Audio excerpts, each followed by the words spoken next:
Ever wonder what lies beneath the damaged pier?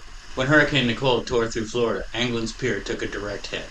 Get ready to dive into a world that's haunting and beautiful. Hey everyone, welcome back to Snorkel Dreams.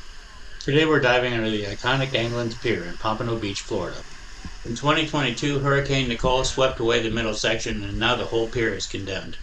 Today we're taking you down into this previously forbidden area. Strap on your diving gear and let's dive right in.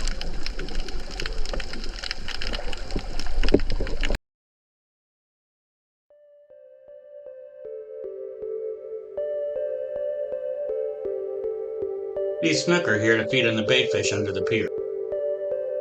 Snook can change sex. By the time they reach 3 feet in length like these two, most males have become female.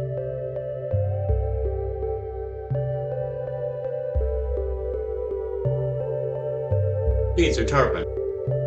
This school must not be hungry right now. They follow and hunt schools of bait fish, but they're lightning fast when they're feeding. These tarpon are just cruising back and forth and freaking out the smaller fish.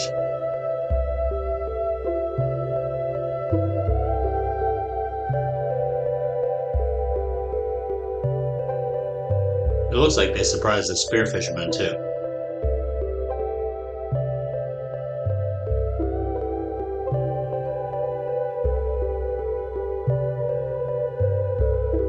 Tarpon are prehistoric fish. We have tarpon fossils going back 100 million years.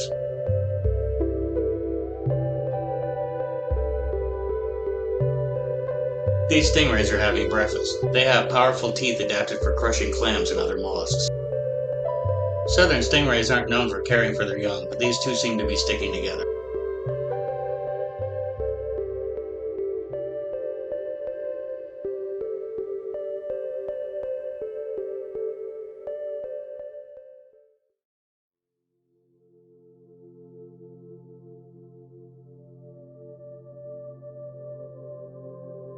I see lots of barracuda on my trips to Anglin's Pier. They can attack prey with enough force to tear it in half.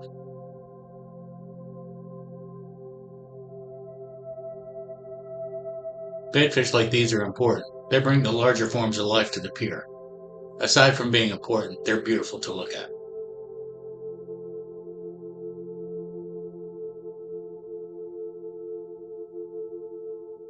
These look-down fish get their reflective appearance from special cells called iridophores. Their schooling behavior, combined with this mirroring, confuses potential predators.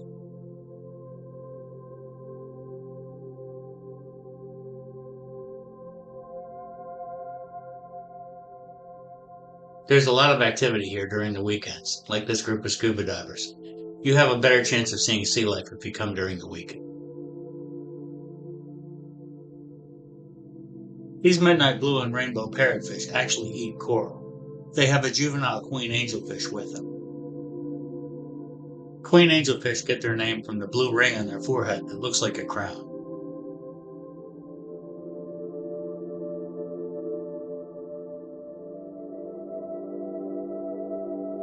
The deeper water and shade offer cover for sharks, and we're about to see some.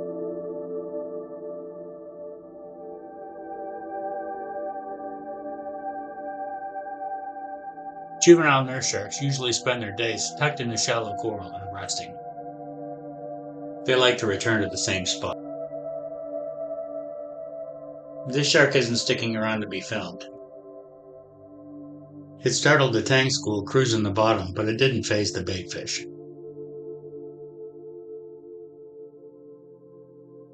At 600 feet out, Anglin's Pier has a big surprise. There's a living coral reef that runs right under it.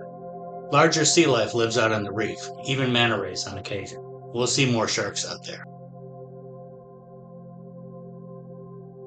These beautiful fish are crevalle jacks. The fish in this school are 15 inches long, and they can swim at 35 miles an hour for short bursts.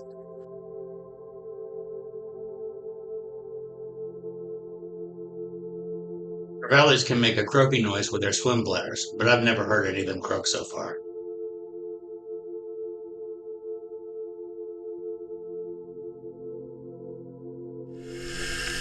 You never know what you're going to see under the water, and today is no different. I wonder what the fish think about this.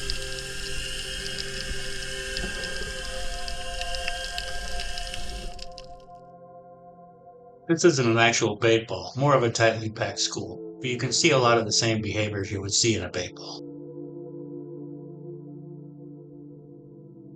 The area at the end of the pier looks a little like a cathedral. Sunlight is streaming in from where the planks got torn away by the storm. Juvenile great barracudas congregate here in the shadows for safety and to ambush prey. When they reach adult size, they'll venture out to the reef and become solitary hunters. I'll show you a hunting, full-grown great barracuda later in the video. Lots of people used to hang out at the end of this pier. Now all that's left are the pelicans.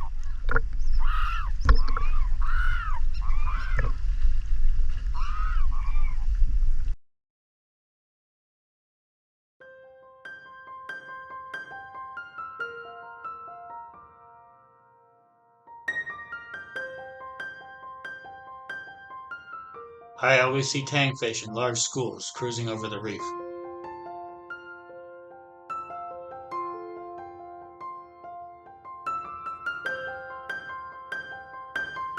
There are over 80 species of tang in all different colors.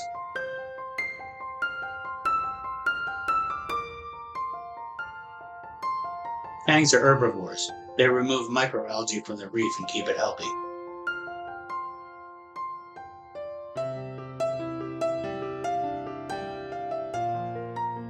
Tangs are not defenseless. They have a pair of razor-sharp venomous spines on either side of their tail.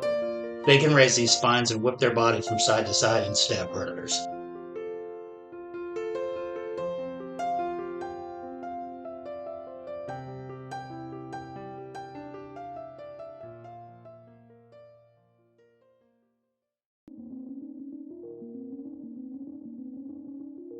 Stingray tails have anywhere between 1 and 3 barbs. These barbs are venomous. If it's threatened, the stingray can whip its tail repeatedly and deliver a really painful sting.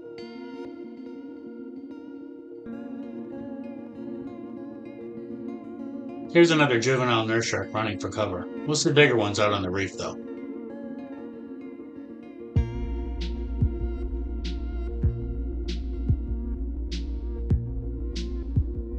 This is a full-grown great barracuda. It's over 4 feet long and it's hunting for food. Great barracudas don't normally attack snorkelers, but they do follow them. When this one came up to check me out, I decided to keep my distance. They can be attracted to shiny jewelry. They can also defend themselves if someone is trying to spear them. Small fish like these juvenile grunts are beautiful and they're important to the reef. They're food for the larger reef animals. These pretty translucent little fish are called glassy sweepers. They hide in the crevices in the coral, and they're pretty common. This coral is a brain coral. Brain corals are slow-growing, reef-building coral. They can grow 6 feet tall and live for up to 900 years. Sea fans are soft corals, colony animals like other corals on the reef.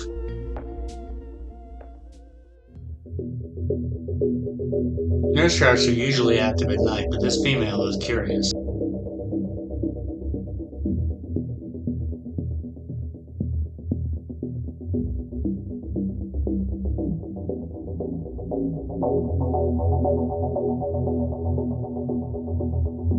This shark might be pregnant. You can see a bulge in its abdomen.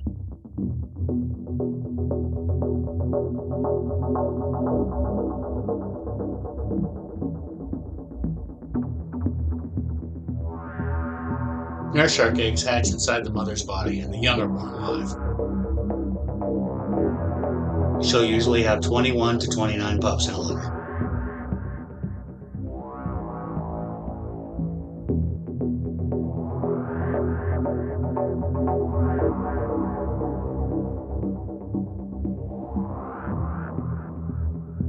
These sharks kept checking me out. They buzzed by me while I was diving over and over.